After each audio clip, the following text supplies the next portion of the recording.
श्री सीतारामचंद्राभ्याम नमः। श्रीमद् वाल्मीकि रामायण महात्म्य, तीसरा अध्याय। माघ मास में रामायण श्रवण का फल, राजा सुमति और सत्यवती के पूर्व जन्म का इतिहास। सनत कुमार ने कहा, ब्रह्मऋषि नारद जी, आपने यह अद्भुत इतिहास सुनाया है। अब रामायण के महात्म्य का पुनः विस्तार पूर्वक वर्णन कीजिए। आपने कार्तिक मास में रामायण के श्रवण की महिमा बताई। अब कृपा पूर्वक दूसरे मास का महात्म्य बताइए। मुने, आपके वचनामृत से किसको संतोष नहीं होगा। नारद जी ने कहा, महात्माओं, आप सब लोग निश्चय ही बड़े भाग्यशाली और कृतकृत्य हैं, इसमें संशय नहीं है, क्योंकि आप भक्ति भाव से भगवान श्री राम की महिमा सुनने के लिए उद्यत हुए हैं। ब्रह्मवादी मुनियों ने भगवान श्री राम के महात्म्य का श्रवण पुण्यात्मा पुरुषों के लिए परम दुर्लभ बताया है।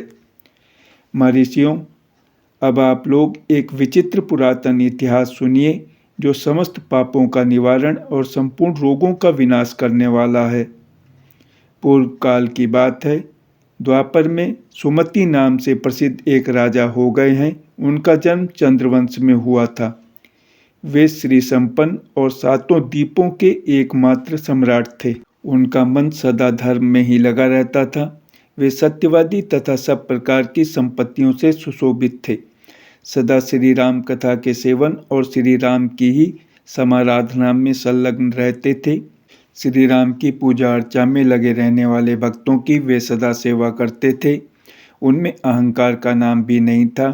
वे पूज्य पुरुषों के पूजन में तत्पर रहने वाले, समदर्शी तथा सद्गुण संपन्न थे। राजा सुमति समस्त प्राणियों के हितैषी, शांत, कृतज्ञ और यशस्वी थे। उनकी परम सौभाग्यशालिनी पत्नी भी समस्त शुभ लक्षणों से सुशोभित थी। उसका नाम सत्यवती था। वह पतिव्रता थी। पति में ही उसके प्राण बसते थे। वे दोनों पति पत्नी सदा रामायण के ही पढ़ने और सुनने में संलग्न रहते थे। सदा अन्न का दान करते और प्रतिदिन जलदान में प्रवृत्त रहते थे। उन्होंने असंख्य पोखरों, बगीचों और बावड़ियों का निर्माण कराया था। महाभाग राजा सुमति भी सदा रामायण के ही अनुशीलन में लगे रहते थे। वे भक्ति भाव से भावित हो रामायण को ही बाँचते अथवा सुनते थे। इस प्रकार वे धर्मज्ञ नरेश सदा श्री राम की आराधना में ही तत्पर रहते थे। उनकी प्यारी पत्नी सत्यवती भी ऐसी ही थी। देवता भी उन दोनों दंपत्ति की सदा भूरी भूरी प्रशंसा करते थे। एक दिन उन त्रिभुवन विख्यात धर्मात्मा राजा रानी को देखने के लिए विभांडक मुनि अपने बहुत से शिष्यों के साथ वहां आए। मुनिवर विभांडक को आया देख राजा सुमति को बड़ा सुख मिला। वे पूजा की विस्तृत सामग्री साथ ले पत्नी सहित उनकी अगवानी के लिए गए। जब मुनि का अतिथि सत्कार संपन्न हो गया और वे शांत भाव से आसन पर विराजमान हो गए, उस समय अपने आसन पर बैठे हुए भूपाल ने मुनि से हाथ जोड़कर कहा। राजा बोले, भगवान, आज आपके शुभागमन से मैं कृतार्थ हो गया, क्योंकि श्रेष्ठ पुरुष संतों के आगमन को सुखदायक बताकर उसकी प्रशंसा करते हैं। जहाँ महापुरुषों का प्रेम होता है, वहाँ सारी संपत्तियाँ अपने आप उपस्थित हो जाती हैं। वहाँ तेज, कीर्ति, धन और पुत्र सभी वस्तुएं उपलब्ध होती हैं। ऐसा विद्वान पुरुषों का कथन है। मुने, प्रभु, जहाँ संत महात्मा बड़ी भारी कृपा करते हैं, वहाँ प्रतिदिन कल्याणमय साधनों की वृद्धि होती है। ब्राह्मण जो अपने मस्तक पर ब्राह्मणों का चरणोदक धारण करता है, उस पुण्यात्मा पुरुष ने सब तीर्थों में स्नान कर लिया, इसमें संशय नहीं है। शांत स्वरूप महर्षि, मेरे पुत्र, पत्नी तथा सारी संपत्ति आपके चरणों में समर्पित है। आज्ञा दीजिए, हम आपकी क्या सेवा करें। ऐसी बातें कहते हुए राजा सुमति की ओर देखकर मुनीश्वर विभांडक बड़े प्रसन्न हुए और उन्होंने अपने हाथ से राजा का स्पर्श करते हुए कहा। ऋषि बोले, राजन, तुमने जो कुछ कहा है वह सब तुम्हारे कुल के अनुरूप है। जो इस प्रकार विनय से झुक जाते हैं, वे सब लोग परम कल्याण के भागी होते हैं। भोपाल, तुम सन्मार्ग पर चलने वाले हो, मैं तुम पर बहुत प्रसन्न हूँ। महाभाग, तुम्हारा कल्याण हो। मैं तुमसे जो कुछ पूछता हूँ उसे बताओ।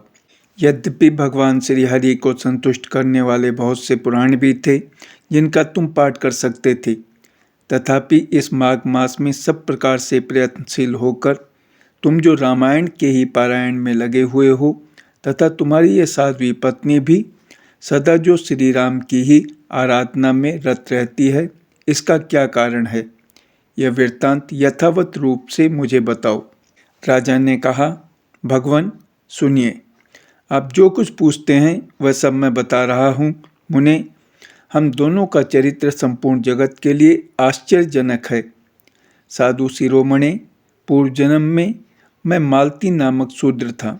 सदा कुमार्ग पर ही चलता और सब लोगों के अहित साधन में ही संलग्न रहता था। दूसरों की चुगली खाने वाला, धर्मद्रोही, देवता संबंधी द्रव्य का अपहरण करने वाला तथा महापातकियों के संसर्ग में रहने वाला था। मैं देव संपत्ति से ही जीविका चलाता था। गोहत्या, ब्राह्मण हत्या और चोरी करना, यही अपना धंधा था। मैं सदा दूसरे प्राणियों की हिंसा में ही लगा रहता था। प्रतिदिन दूसरों से कठोर बातें बोलता, पाप करता और वेश्याओं में आसक्त रहता था। इस प्रकार कुछ काल तक घर में रहा। फिर बड़े लोगों की आज्ञा का उल्लंघन करने के कारण मेरे सभी भाई बंधुओं ने मुझे त्याग दिया और मैं दुखी होकर वन में चला आया। वहाँ प्रतिदिन मृगों का मांस खाकर रहता था और कांटे आदि बिछाकर लोगों के आने जाने का मार्ग अवरुद्ध कर देता था। इस तरह अकेला बहुत दुख भोगता हुआ मैं उस निर्जन वन में रहने लगा। एक दिन की बात है, मैं भूखा प्यासा थका मांदा निद्रा से झूमता हुआ एक निर्जन वन में आया। वहाँ दैव योग से वशिष्ठ जी के आश्रम पर मेरी दृष्टि पड़ी। उस आश्रम के निकट एक विशाल सरोवर था जिसमें हंस और कारंडव आदि जल पक्षी छा रहे थे। मुनीश्वर, वह सरोवर चारों ओर से वन्य पुष्प समूहों द्वारा आच्छादित था। वहाँ जाकर मैंने पानी पिया और उसके तट पर बैठकर अपनी थकावट दूर की।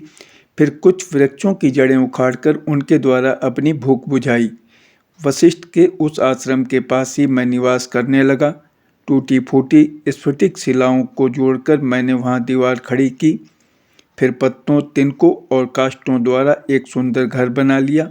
उसी घर में रहकर मैं व्याधों की वृत्ति का आश्रय ले नाना प्रकार के मृगों को मारकर उन्हीं के द्वारा 20 वर्षों तक अपनी जीविका चलाता रहा। तदंतर मेरी ये साध्वी पत्नी वहाँ मेरे पास आई। पूर्व जन्म में इनका नाम काली था। काली निषाद कुल की कन्या थी और विंध्य प्रदेश में उत्पन्न हुई थी। उसके भाई बंधुओं ने उसे त्याग दिया था। वह दुख से पीड़ित थी। उसका शरीर वृद्ध हो चला था। ब्राह्मण, वह भूख प्यास से शिथिल हो गई थी और इस सोच में पड़ी थी कि भोजन का कार्य कैसे चलेगा।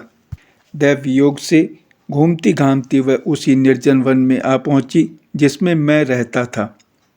गर्मी का महीना था।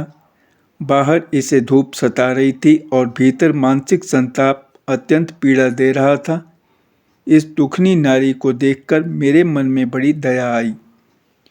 मैंने इसे पीने के लिए जल तथा खाने के लिए मांस और जंगली फल दिए।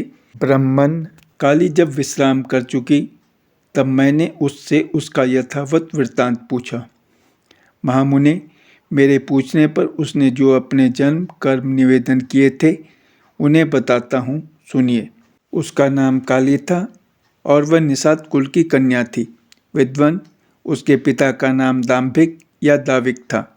वह उसी की पुत्री थी और विंध्य पर्वत पर निवास करती थी। सदा दूसरों का धन चुराना और चुगली खाना ही उसका काम था। एक दिन उसने अपने पति की हत्या कर डाली, इसीलिए भाई बंधुओं ने उसे घर से निकाल दिया। ब्राह्मण, इस तरह प्रत्यक्षता काली उस दुर्गम एवं निर्जन वन में मेरे पास आई थी। उसने अपनी सारी करतूतें मुझे इसी रूप में बताई थीं। मुने, तब वशिष्ठ जी के उस पवित्र आश्रम के निकट मैं और काली दोनों पति पत्नी का संबंध स्वीकार करके रहने और मांसाहार से ही जीवन निर्वाह करने लगे। एक दिन हम दोनों जीविका के निमित्त कुछ उद्यम करने के लिए वहाँ वशिष्ठ जी के आश्रम पर गए। महात्मन, वहाँ देव ऋषियों का समाज जुटा हुआ था। वही देखकर हम लोग उधर गए थे। वहाँ माघ मास में प्रतिदिन ब्राह्मण लोग रामायण का पाठ करते दिखाई देते थे।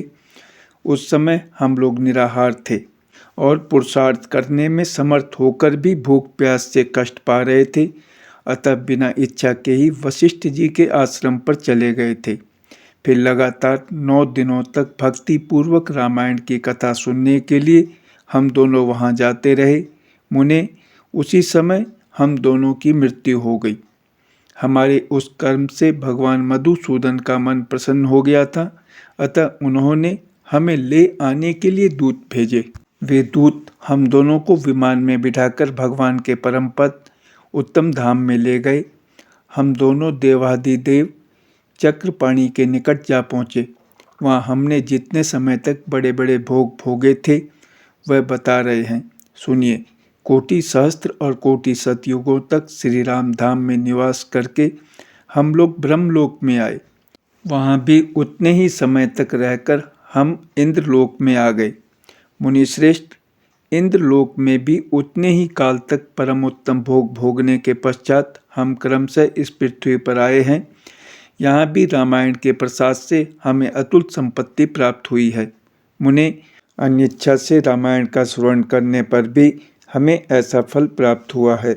धर्मात्मन, यदि 9 दिनों तक भक्ति भाव से रामायण की अमृतमयी कथा सुनी जाए तो वह जन्म जरा और मृत्यु का नाश करने वाली होती है।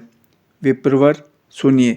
विवश होकर भी जो कर्म किया जाता है वह रामायण के प्रसाद से परम महान फल प्रदान करता है। नारद जी कहते हैं, यह सब सुनकर मुनीश्वर विभांडक राजा सुमति का अभिनंदन करके अपने तपोवन को चले गए। विप्रवरों, अतः आप लोग देवाधिदेव चक्रपाणि भगवान श्री हरि की कथा सुनिए। रामायण कथा कामधेनु के समान अभिष्ट फल देने वाली बताई गई है। माघ मास के शुक्ल पक्ष में प्रयत्न पूर्वक रामायण की नवाह कथा सुननी चाहिए। वह संपूर्ण धर्मों का फल प्रदान करने वाली है।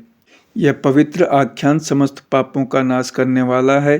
जो इसे बाँचता अथवा सुनता है वह भगवान श्री राम का भक्त होता है। इस प्रकार श्री स्कंद पुराण के उत्तरखंड में नारद सनत कुमार संवाद के अंतर्गत रामायण महात्म्य के प्रसंग में माघ मास में रामायण कथा श्रवण के फल का वर्णन नामक तीसरा अध्याय पूरा हुआ। जय श्री राम।